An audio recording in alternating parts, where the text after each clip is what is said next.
everyone, and welcome. We're going to get started on our very first session of COCA Conference 2020.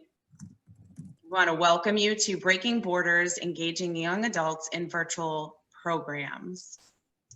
My name is Bridget Dolan. I am the Executive Director of the Good Times Project in Seattle, Washington. So it's nice and early, early, 9 o'clock here. Just want to welcome you all. We're excited that there are so many people in this session. It's wonderful to see all of you. And I want to introduce our two speakers today. Holly Campbell from Camp Good Times and the Canadian Cancer Society, and Maya Stern from Camp Quality Canada.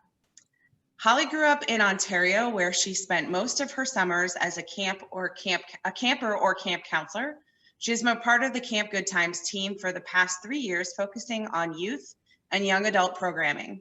Before that, she worked as an outdoor education program facilitator at an outdoor education center near Algonquin Park during spring, fall, and winter.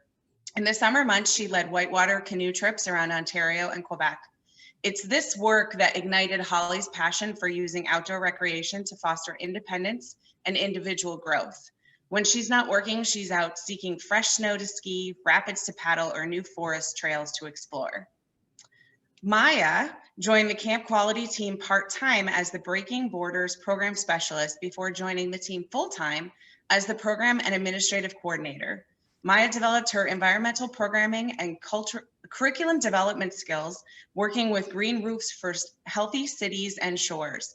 Her experience as a childhood cancer survivor and outdoor educator, as well as summers spent at camp as a child, have provided her with insight into how time spent in the outdoors and community can help people heal. And it is her goal to provide this opportunity to other childhood cancer survivors. I want to turn it over to Holly and Maya for Breaking Borders, Engaging Young Adults in Virtual Programs. But just before I do that, I want to remind everyone to stay on the Zoom till the very end, because we do have a poll, an attendee poll that we would like you all to complete. So I'm going to welcome Holly and Maya. Awesome. Thank you so much for that. So yes, we are Holly and Maya, and respectively, we run the Breaking Borders program in British Columbia and in Ontario. So it was actually in 2017 at I think it was 2017 or 2018 North Dakota COCA that this kind of started, this collaboration between Ontario and BC. So pretty cool to be back here and chatting about it. It's kind of come full circle. So before we get started on the presentation, we're just going to do a couple poll questions for everyone, just so we have a better understanding of where folks are coming from in terms of your own young adult programming and things that you want to get out of this session, because I'm sure we have all been on Zoom for a very long time by this point. It's now November, so we've been on Zoom for about 8 months. So we just want to make sure that this is as engaging and purposeful for you as possible. So we'll just start with those questions before we dive in. So our first question is just, do you currently have, or are you looking to expand your young adult programming? And then what are you hoping to gain from this session? From that one, you can choose from our options, or, other, I don't think you're allowed to put in what you want. You could put it in the chat if there's things that you want to learn that aren't in that poll. So we'll give people a couple seconds to fill that out, and then we'll take a look at what folks are feeling.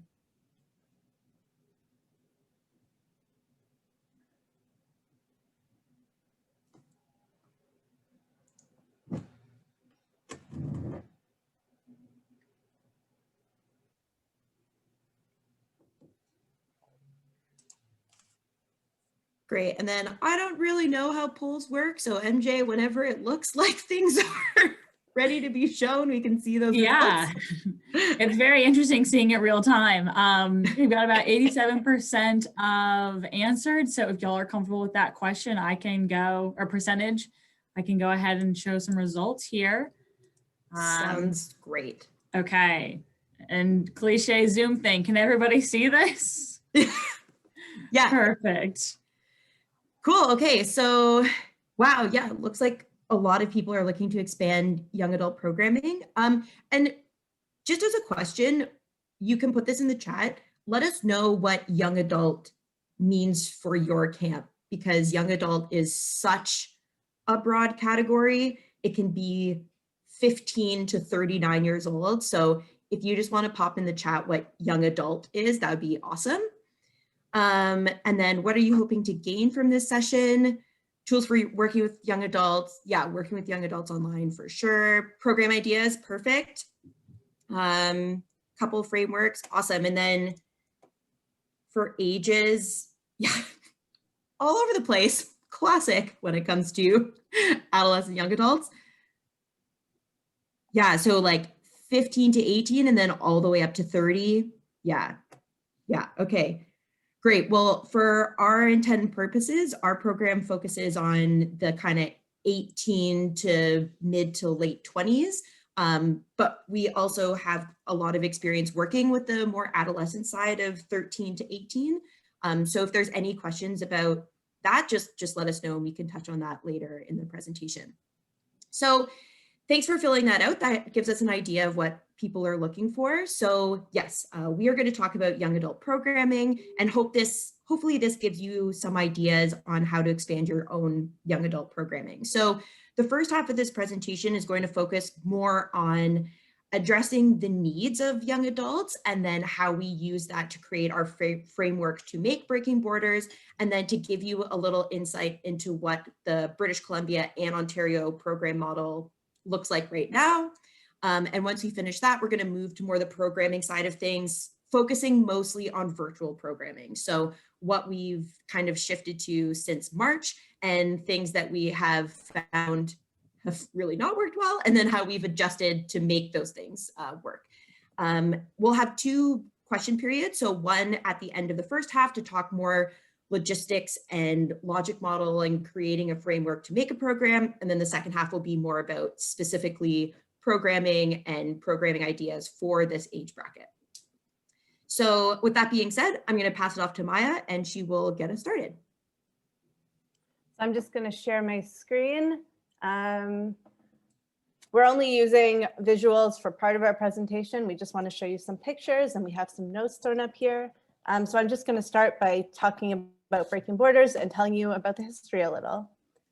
So Breaking Borders is a participant-guided outdoor adventure program designed to help young adult childhood cancer survivors ages 18 to 29 for my program and 18 to 25 for Holly's program. We help them develop the skills that they need to succeed in adulthood. So through skill building sessions, we guide participants through a trip planning process before they go on a trip that they have designed and planned themselves. Our curriculum has been developed using a strengths-based philosophy so that participants are able to pursue their own passions, and this helps them develop into the unique leaders that they are. We bring in guest facilitators so that our participants have access to the best tools and resources that they need to succeed. And we currently do this through Zoom to accommodate people living in different parts of the province or the country, and also to accommodate the busy schedules of young adults. So Breaking Borders began in 2013 with a canoe trip through Algonquin Park. From 2013 to 2015, all of the trips were pre-planned, so our participants just had to show up before they went on their adventure. So in 2014, they went sea kayaking across the Bay of Fundy in New Brunswick. And in 2015, they went tall ship sailing in Georgian Bay and Lake Huron in Ontario. The program took a break in 2016 before it was redeveloped. In 2017, participants planned the trip themselves. They designed the activities that they wanted to go on, their schedule, and they also planned an impact project and fundraise for the trip. So they went to Haida Gwaii, British Columbia, and they went hiking, they went sea kayaking, they went stand-up paddleboarding, and they also did a huge beach cleanup. In 2019, the program turned virtual for the first time. So we turned virtual to accommodate participants living across Ontario. And they met for about 4 skill building and community building sessions before going on a canoe trip across Algonquin Park. This year's program began in November of 2019, and its participants from Ontario and Manitoba, so they began meeting virtually. And in February of 2020, they met for an in-person retreat where they actually chose their destination and started to plan their trip, and they went snowshoeing across the local land. Unfortunately, COVID was declared a pandemic before our next session. So although we tried to make some changes to what our trip could look like, we just canceled it completely for safety reasons. But we are hoping to send this group on a camping trip specifically next year. And in 2019, as Holly mentioned, we began conversations about partnering with Camp Good Times, and they launched their pilot program in April of 2020. So Breaking Borders is designed to address the unique needs that young adult childhood cancer survivors have as they transition into adulthood. So as we all know, as camp professionals, the young adult, adolescent and young adult really category is a very hot topic and quite an underserved group of people. When it comes to our young adults, I don't know what other camps are like, but a lot of camp programming ends around 18, 19.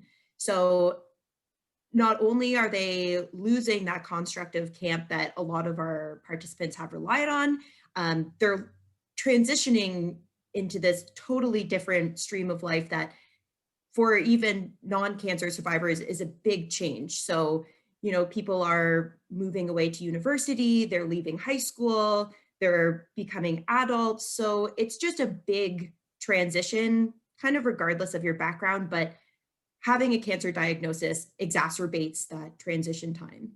So these are some of the needs that we identified that we wanted to address in our program.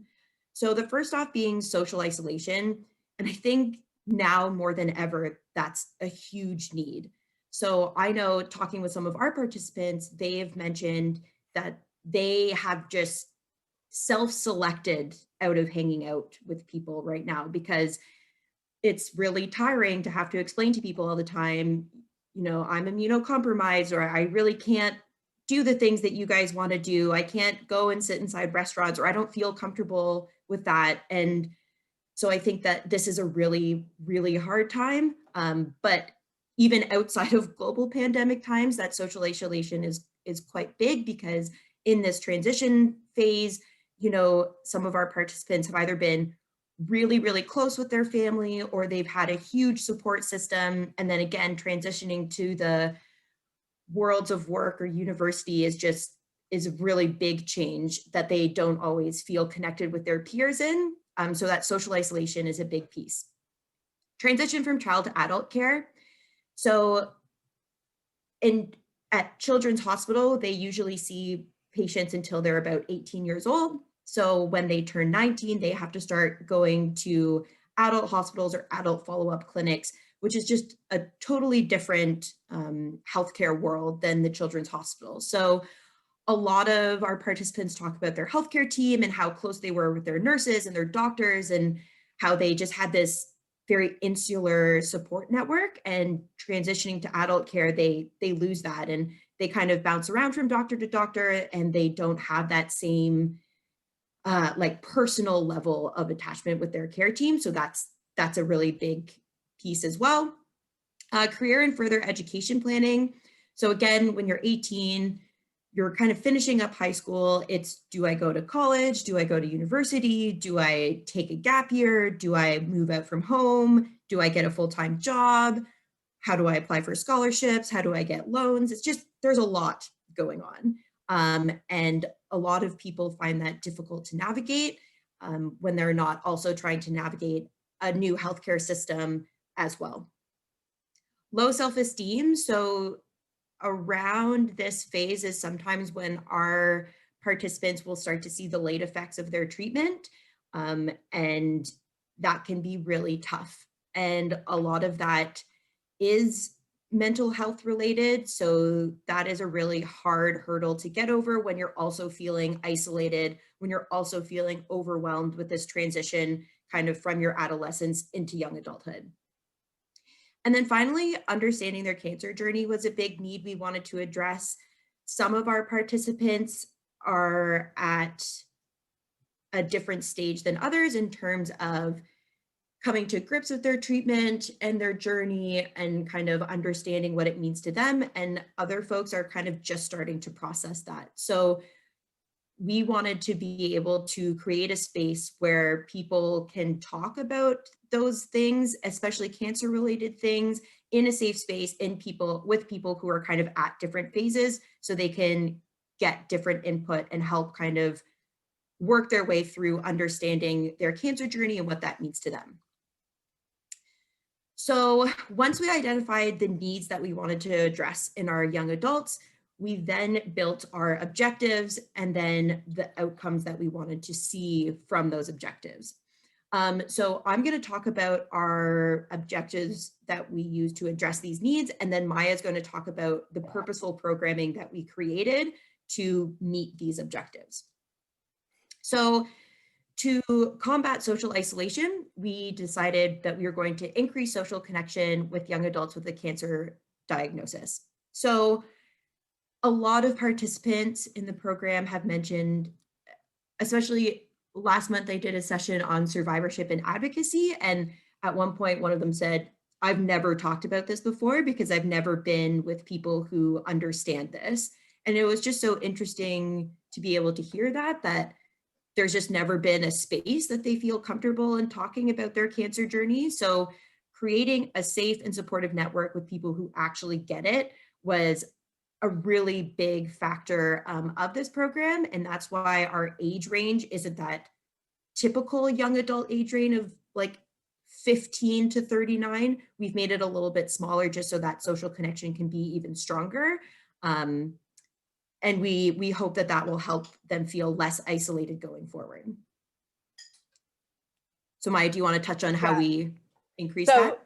So we increase social connection through the program by meeting regularly. So we have, instead of just getting together for like one weekend and then planning this trip and then going on this trip, we've drawn it out over time so that people can really build bonds with each other and spend time building this community. We also facilitate community building and story sharing sessions that allow, in this safe space, that allow participants to open up and feel more comfortable. And this helps them build those supportive relationships that they need with other survivors who get exactly what they've been through. Great. So our next objective, the ability to set and achieve goals, was addressing that big transition phase of life, kind of going from adolescence to young adulthood. So the ability to set and achieve goals, we thought would be a really great tool for our young adults moving from adolescence to adulthood, because they realize that they can set these goals for themselves and actually achieve those things. So setting a goal such as, I'm going to just apply for school, or I'm going to try to find a roommate, I'm going to just study for this exam, like being able to break things down into manageable pieces and manageable goals not only helps in that transition phase and sets them up for success, but kind of addresses all of the needs. It increases their self-esteem, makes them feel more in control of their own life. And so that is kind of the overarching goal of a lot of the things that we do in the program. So we do this using the SMART goal setting template. So specific, measurable, achievable, relevant, and timely. This gives our participants a template moving forward so that they know how to set and achieve their goals. Also, by setting this goal of a distant trip at the beginning of the program, we guide our participants through the smaller steps that are required to achieve this goal, and achieving a distant goal makes them believe in themselves. And you don't think it's going to happen when you're planning something 10 months beforehand, and then it happens and you're like, wow, I can do anything. Yeah. So I actually, touching on that, I'll skip to gain real life skills. And this objective is to address the need of low self-esteem. The thought that, wow, I can do anything, I think inherently comes with kind of any outdoor based trip, because it's pretty like shocking living in a place that has so many outdoor things, how little outside things our young adults do in British Columbia. So the concept to them even of like going camping or cooking meals themselves over a stove, or, you know, hiking with a backpack for a few days. That has so much impact, I think, because it creates this idea of, oh, well, if I can sleep in the rain on this sleeping pad in this raincoat that is soaking wet and eat oatmeal that I hate, but I'm going to do it anyways because I have to hike this far and do this. I can do anything. I can study for this test. I can, you know, prioritize this list of things to do. So not only is you get the hard skills of being on this trip, but you also get the softer skills of grit and determination and resilience and perseverance that kind of all relate back to being on this trip, but then also working with this group of potentially strangers to achieve this wild goal that, like Maya said, 10 months out seems almost ridiculous. Like they're like, sure, yeah, we'll do this. But then as it gets closer and closer, they realize that they actually can. And that's massive. I don't know. Do you have anything to add to that, Maya? No, I can add the hard real life skills that are those are like the outcomes of the actual wilderness trip that they go on. But through our training sessions to plan and design and then like book all the activities for this trip, our participants gain like skills like goal setting, as we mentioned, consensus building when they come together and decide on their location. They learn to identify strengths in themselves and others. They build communication skills, project planning skills, and they learn how to budget. And through all of this, they become the different kinds of leaders that they are and come together as a group that complements itself. Great. So another one of our objectives is to develop a positive self-identity. And this kind of ties back into what we were just chatting about, but a big part of this is for our young adults to realize that they're more than their cancer experience, that they are maybe a soft-spoken, calm, diligent leader who is the person in the group that people go to when they need to have a problem solved, or they learn that they act quickly and efficiently in a high stress situation. So doing these sessions and going on this trip, like Maya said, we do sessions based on hard skills, but also in the act of actually completing these things, they learn things about themselves and understand how they kind of fit in with the social network that they've created that helps them create this identity that is past their cancer experience. So they can be just so much more and understand that their cancer journey is a piece of who they are, but it's not all of who they are. Maya, do you have anything to add? I'm just going to say that we help them build new relationships, new skills, and achieve small goals. And through this, they build confidence and self-esteem that contributes to this positive self-identity and makes them believe that they can do anything. Yeah, and I think that segues kind of into our last objective, which is to achieve a higher sense of independence, resilience, and self-determination. So a lot of adolescents and children who've had a cancer experience will sometimes talk about a lack of independence or self-determination because so much is decided for them, especially during their treatment. So I know one participant mentioned to me that they kind of felt during their cancer treatment that they just had to show up, and it was their doctors and parents who just kind of dragged them through the entire thing.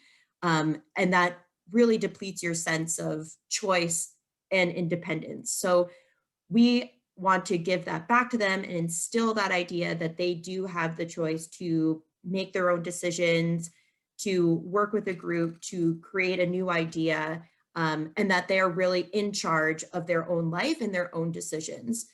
So I think that was addressed when Breaking Borders shifted to them creating the trip and deciding on where they wanted to go. And I think that really helped drive this objective home.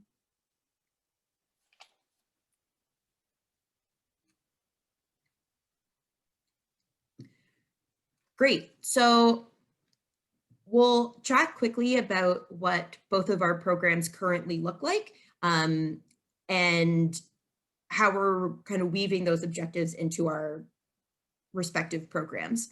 So like Maya mentioned, the BC program started in March of 2020. So we started to recruit, I think, around January. And then we did some follow-up calls, and then our first session was in March. We, like Maya, had also decided on a trip that we were going to do, which was going to be a shortened trip because this cohort was only going to go from March to September, and then we were going to do the full year from October 2020 to the following September. But the global pandemic had different plans for us, so our trip was also canceled in July. So I met with our group and just kind of discussed what they wanted to do going forward and explained kind of what our plans were for the program going forward. And all of them decided that they wanted to keep going and that they weren't done yet. So we in August met and decided what the rest of the season was going to look for us. Excuse me. So after chatting with them, we kind of restructured some things, and then this is what our current program looks like. So this group is the same group that we've had since March. So even though technically this would be our second cohort, it's still kind of the first one, to give you an update. So we, from October to January, are focusing on those character strength building sessions. And since we had met a few times in the spring and in the summer, we had already done some sessions on project planning, communication and collaboration, finding your niche within a team, understanding your leadership style. So we kind of covered those classic basics. So I asked them, what are you interested in talking about? What is useful for you to learn that will make you interested in coming? So a few of them mentioned talking about survivorship. So like I mentioned, our program in October was on survivorship and advocacy. This coming weekend, we're going to do a session on mental health and coping and self-care. And then we'll also do a session on project planning, I think potentially in December. And then in January, we're going to talk about our retreat, which will happen in February. And fingers crossed and toes crossed, we can go. So we plan to meet in person, which will be very exciting. This will be the first time that we will have met everyone in person. And this will be the beginning of our trip planning. So since this is a full year of sessions, we're able to do the 6-night, 7-day trip. So it'll just be a lot of brainstorming, understanding people's capacities to do certain activities, what they're interested in, logistically and safely where we can travel to. And then from March to July, we'll be focusing on the trip planning and training. So talking about what we need to rent or buy, how we pack, risk management, how trippers of the days are going to work, what we do if there's an emergency. So focusing more on what we're going to do when we're actually on trip. And then hopefully in August, we're going to go on trip, because we found even when we were planning our trip for this September, people going back to school, September was just kind of an awkward time. So we've shifted that and we're going to do our trip in August. So that's our current program, and everything is online except for that winter retreat in February. So the Ontario-Manitoba program is currently paused with the goal of restarting in March to plan a canoe trip that'll happen in late July, early August, for the same reason as Holly, just to accommodate people's school schedules. So this is just an outline of what the program looked like this year. We started with, as an individual, with sharing our stories, and then we built on our relationships to kind of build a community and a team, and we set goals. And at our weekend retreat, we actually started to take the steps to achieve those goals by selecting our trip location, creating a budget, selecting activities, and deciding on an impact project before everything was canceled. So in March, we just focused on strengths development. We brought in a guest facilitator for a leadership session in April. And then from May to August, it was mostly about staying connected and maintaining this relationship when everyone was isolated. So the future of this remains to be seen, but the Ontario program has also started recruiting for our future sessions. So next year we'll run two programs concurrently, and they will look slightly different, but that's okay. So we want to know if you have any questions about Breaking Borders as a program itself before we continue. And I guess those can go into the chat box.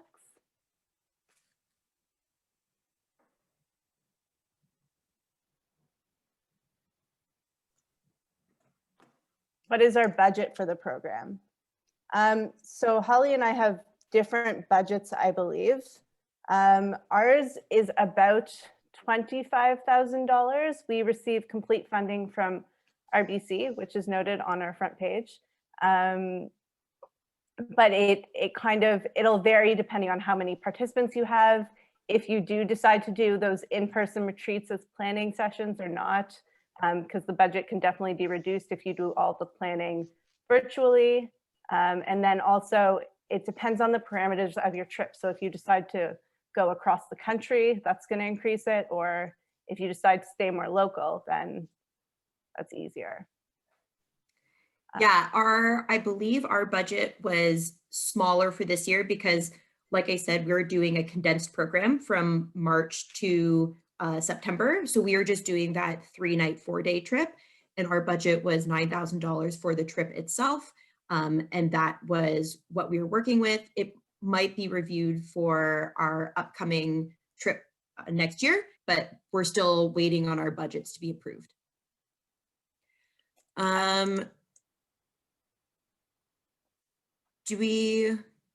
Okay, how often are your meetings without big trips and how often do they meet online? So we've been meeting once a month, and I've also started doing socials every now and then. That's just no sessions. We just meet, we hang out. We've done trivia. We're going to do a paint night. So I would say we meet at a baseline once a month, but every now and then we meet every 2 weeks, I would say. What is the percentage of attendance / participation? So I would say I have 100% to 75% attendance every time, and participation varies. Those are both things we're actually going to address in our best practices / obstacles discussion after this. So we will talk about it more. Yeah, I would agree with that, Maya. I think I'm about the same as well. We'll talk about that a bit more, but I would say, yeah, I'm around 80 to 100% every meeting. Mm-hmm. How many prep meetings / hours? And yes, it is 1 trip a year per program. So BC does 1 trip and Ontario does 1 trip. Prep meetings, I would say we're not going to start talking about our trip until February, and then we'll meet once a month up until August. So 7 meetings, I guess, for that trip, including that weekend retreat. And I've also told our participants that, you know, if things aren't done, that time commitment needs to increase. What is the size of each of your groups of participants? So I have had 4 participants for the past 2 years. Previous to this, when Breaking Borders was in its inception, they had groups of 10 to 12, but that actually included supporters, so like siblings or a close friend of the person who was participating, or the survivor who was participating. So we decided to remove that from our program. So our group has shrunk significantly, but we are working on increasing our registration. Yeah, our program currently has 8 participants, and I would say just based on how the sessions work and ensuring that everyone feels like a part of the group and is like adding to conversation, I honestly don't think I would go more than 8. And also, having done a fair amount of outdoor trips, I would definitely not go more than 10. So I would say 8 feels like a pretty good number. How do you encourage participation from those who have physical disabilities or limitations? In our program in BC, we have a participant who uses a wheelchair, and she decided to join, I think I had a lot of conversations with them before the program started to understand what they felt comfortable with, what their goals were.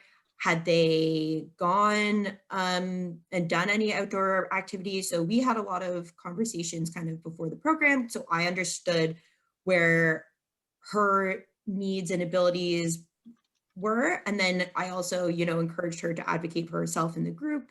But I also framed to the group, we need to make this successful for everyone. So is going on a trail run with everyone going to be a good idea? Probably not.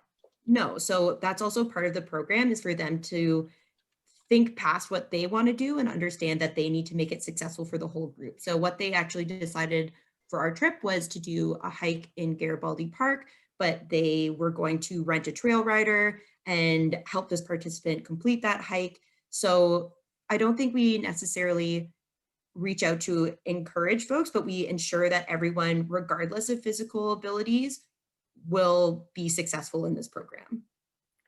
Yeah, I think telling them from the beginning that it is a participant directed trip. So the group plans what it is, and we can plan around people's abilities. I think letting them know that that you can and will work with adaptable providers. So adaptable climate or adaptive providers, adaptive outdoor outfitters, that will help. I recently had discussions with a social worker who's going to help us with recruitment, and just understanding what their barriers are and how we can work with them to make those barriers not barriers anymore. Are you using any measurement tools to determine if you are reaching and achieving your goals?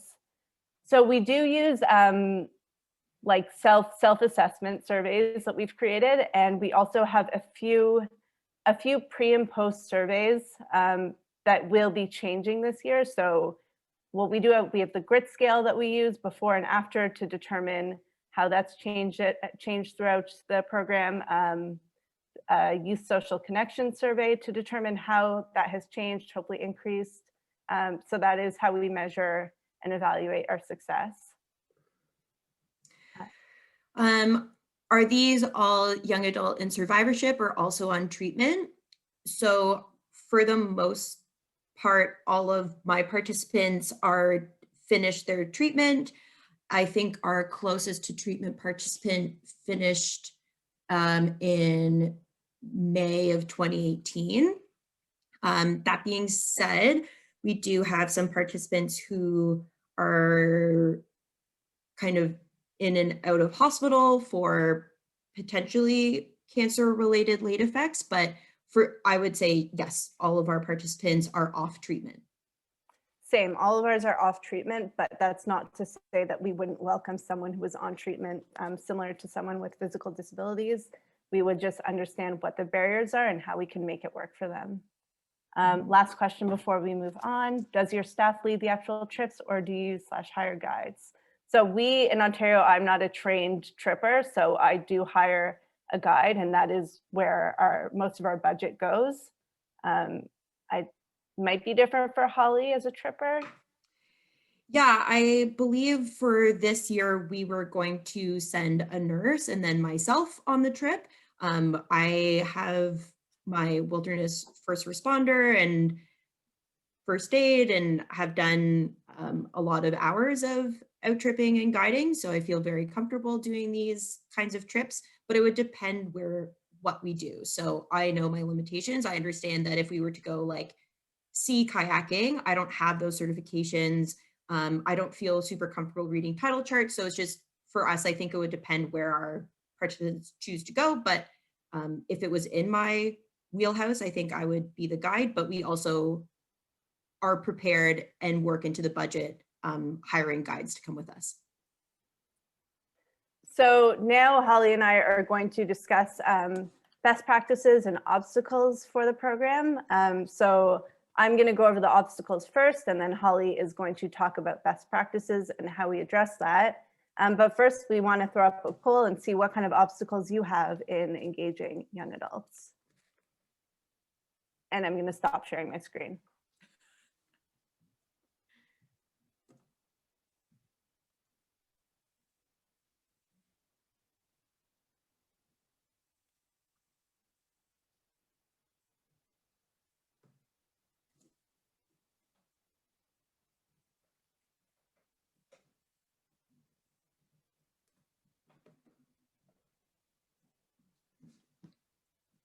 you want to let me know when there's like quorum on the poll? No, I'm just gonna kind of let you sit there. Oh, okay. We'll give it a few more seconds. We're only at 30 seconds here, so a Okay. little more.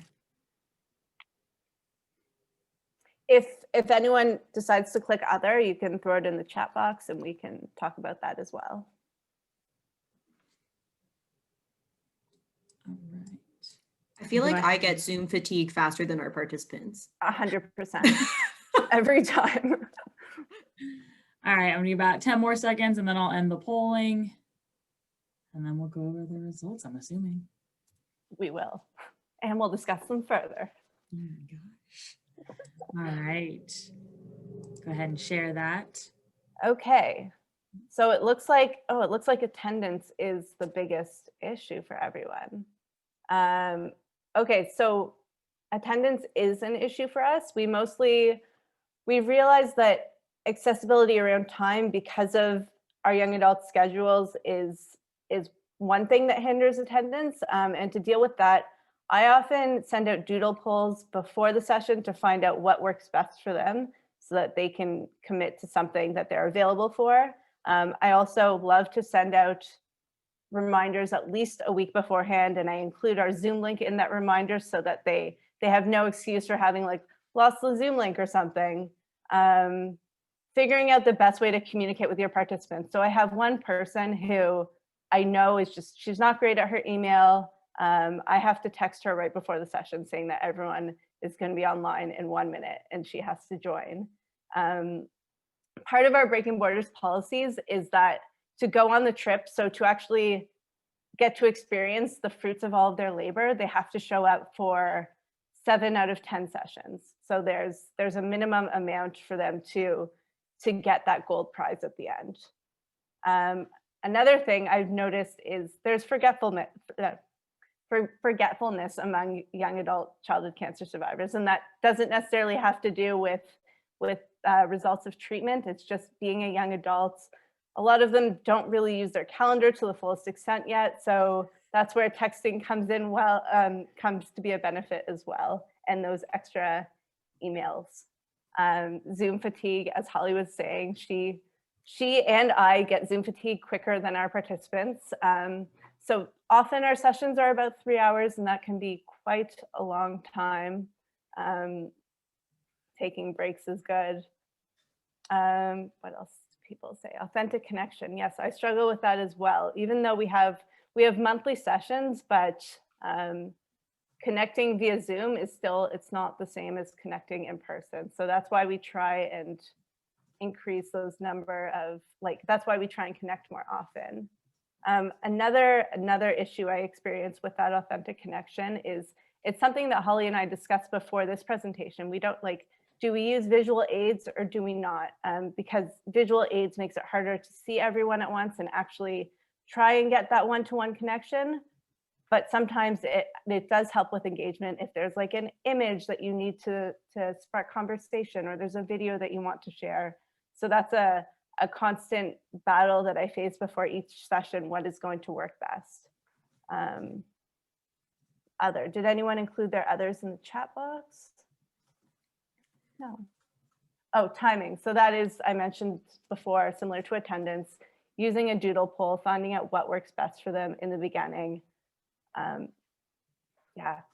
Now I'm going to pass it to Holly for best practices. Great. So I saw a few things on there that we definitely agree with and have used that we feel works really well. So I've kind of broken it down into 3 categories. So the first one is our session structure. And this is how we have started to create our session so that it works the best for us and for our participants. So people mentioned guest facilitators, 100%, not only for your participants to, one, gain insight on hopefully a professional's opinion on the subject matter, but also for you as a facilitator, you don't have to speak for 3 hours, which is really just the best thing out there that you can do for yourself. And it's nice just to get different opinions and different insights. I know we had someone join us for our survivorship and advocacy session who is a counselor and who had also gone through cancer treatment when she was in her, I think she was 17. So just being able to speak to things that I can't really speak to, and to have someone with that professional background was really great. I think sometimes finding the right guest facilitator can be really tough, but I think it's worth it. And I think as soon as you understand what your session is going to be and the basic bones of what you want to talk about, start reaching out to people, because I think it adds a lot of value.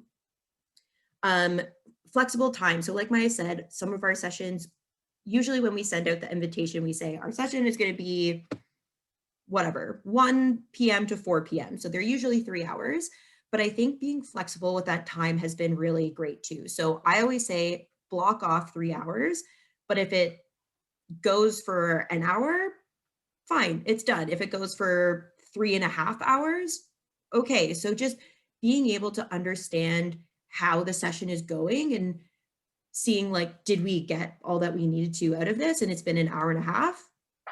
Okay, great. We'll see you the next time we see you. So not feeling so rigid in your time constraints and being flexible with that, and understanding that sometimes things are going to be less, sometimes things are going to be more, but it's more about the quality of the session and not the quantity of how long you're spending with them.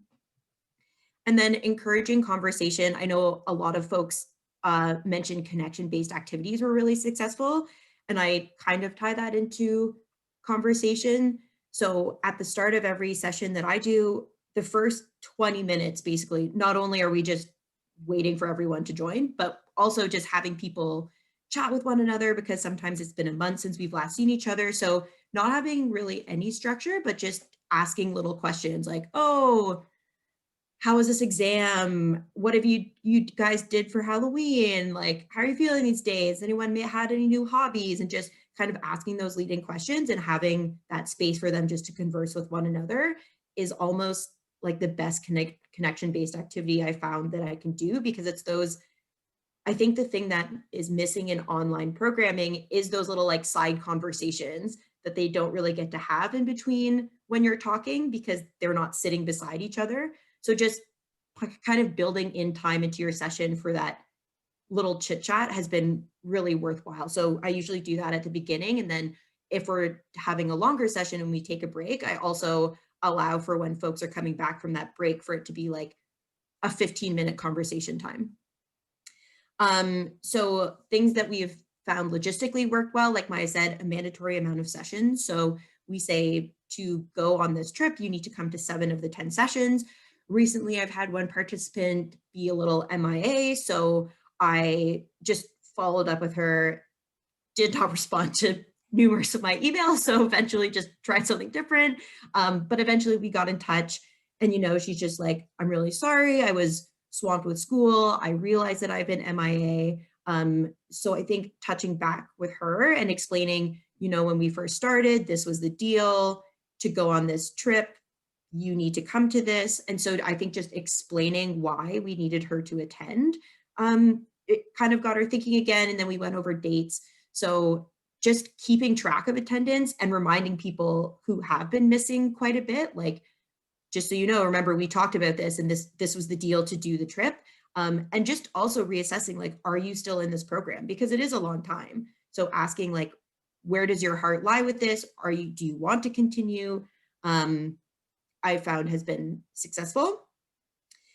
Understanding, again, like Maya said, the best way to communicate with folks. So in terms of this one young woman I was trying to reach out to, I emailed her probably like 4 times and then she did not respond. So obviously email is not great. And then I messaged her through my work Facebook account and she like immediately responded. So just understanding like what the tool of communication is best. Most of them know for any like big updates and Zoom links and information on sessions, I'm going to be sending an email just because it's easier for me. I can keep track of what's been sent out. They know that.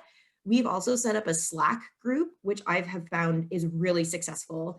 And Slack, you can like message the whole group. You can have individual messages. You can create message threads. So that's been really great. And I've just asked them to keep their notifications on for that. So it's basically like me texting them. So like Maya said, if it's, 5 minutes to the meeting or 5 minutes after the meeting has started, I can just quickly send someone a message on Slack and they get that either on their laptop or their phone, and then usually that works best. So yeah, just understanding like what they're actually going to respond to has been very helpful. And then also creating dates as far in the future as you can was really helpful. In August, when my group met to discuss the program going forward, we laid out dates until January. So we had every single day we were going to meet from August to January, so that, again, like Maya mentioned, like there's really no reason why people shouldn't have that time off. Like they've known about this for 5 months. So trying to create a schedule as concrete as you can. So in that time, we talked about like, what are people's class schedules like? What are people's work schedules like? Does anyone have any big, like, I don't know, birthdays or weddings to go to or whatever that we could like work around? And then that way, if things do come up, people can tell me as soon as possible, not the day before that they can't come, but say like, oh, I was actually scheduled for a shift, I have to go, but it's 2 weeks before the meeting, so it's not super hard to find a new time. Before we were making the date like a month or two in advance, but I found this really long distance schedule to be really successful. So that's been quite good. And then in terms of programming, I've found getting their input on what they want to talk about creates such a buy-in that the attendance has been better for the programs that they've asked to be run versus what I think they're interested in. And I said that at the very beginning, like, this is your program. This is designed for you. We want you to get the benefits out of this. So let me know what you like, what you don't like, what you want to talk about. Since we do have the flexibility of having a month in between each session, you have the time to create a session that, like, I didn't know anything about survivorship or advocacy. A lot of my participants were like, what is survivorship? And I answered, I don't know, currently reading, to be determined. So you have the time to become the expert. So really allow for flexible programming and get that input, because a lot of them have reached out and said like, that was really special, that was really important. So again, that buy-in and understanding what they want has been great. The social sessions have been really good. It also, I think, lets them know that they can just kind of show up where they are. Like one of them called into trivia walking home from work, but like it didn't really matter because we were just hanging out having fun. So like they know that that's a more low-key time. They don't need to be really focused, and it's just time that they can hang out and chat. And again, it will go for however long it goes, but we usually block off an hour for those social sessions.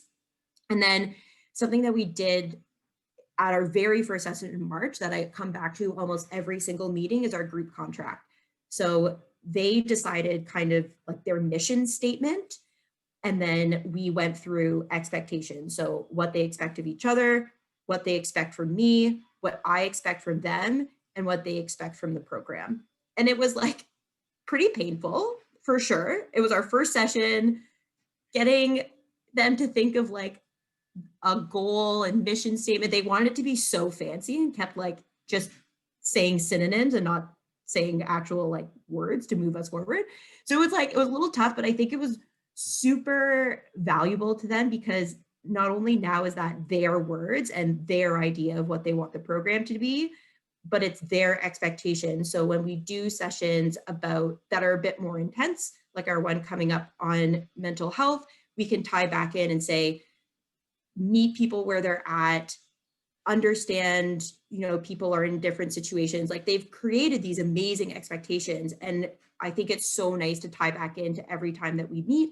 And it also reminds them like, oh yeah, this is what this program is for. This is what I want to get out of this. So the group contract has been super valuable. And I would always do that at the start of every program, I think.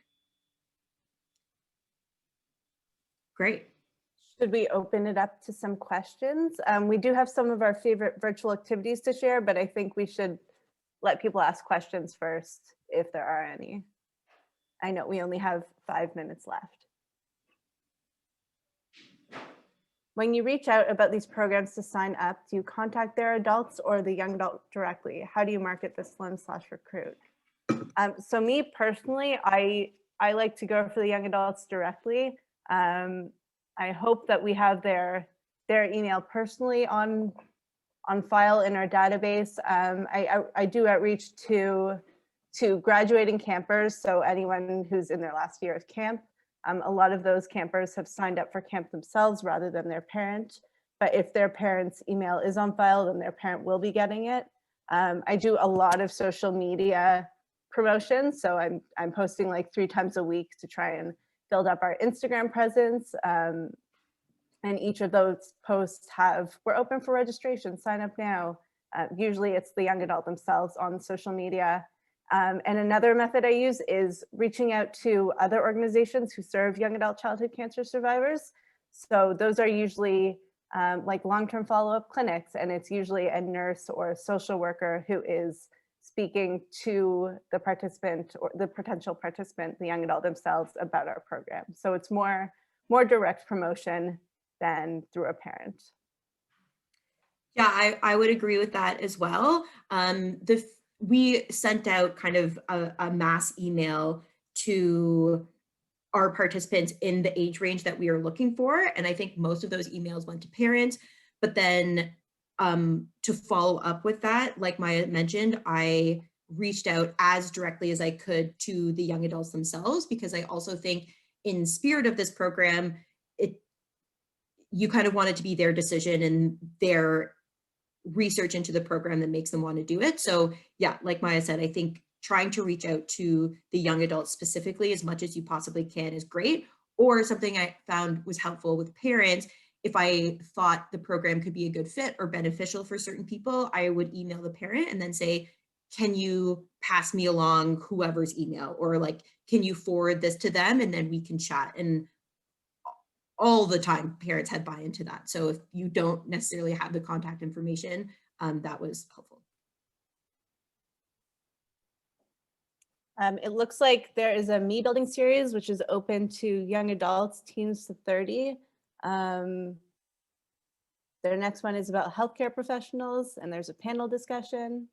I don't know if there are any questions beyond that. If you have, I guess you can unmute yourself as well to ask a question.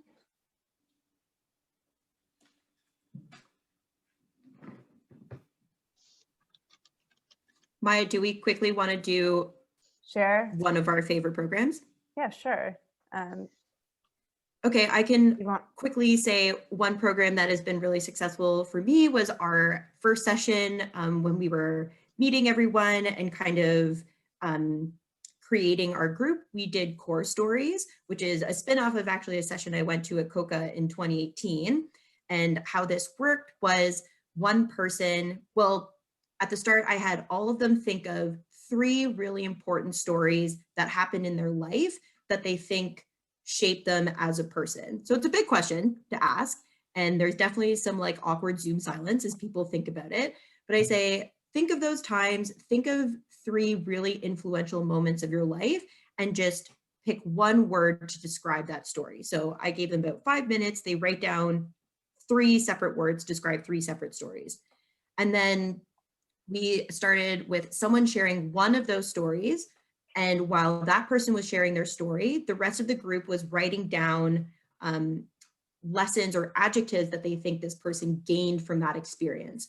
So if someone is talking, one of them talked about volunteering at some sporting event, and they were like kind of left alone and they had to like rise to the occasion and help this person. So while they were talking, people wrote down words like resilience, independence, stick-to-itiveness. And so at the end of the story, the other participants shared their words that they thought this person has gained.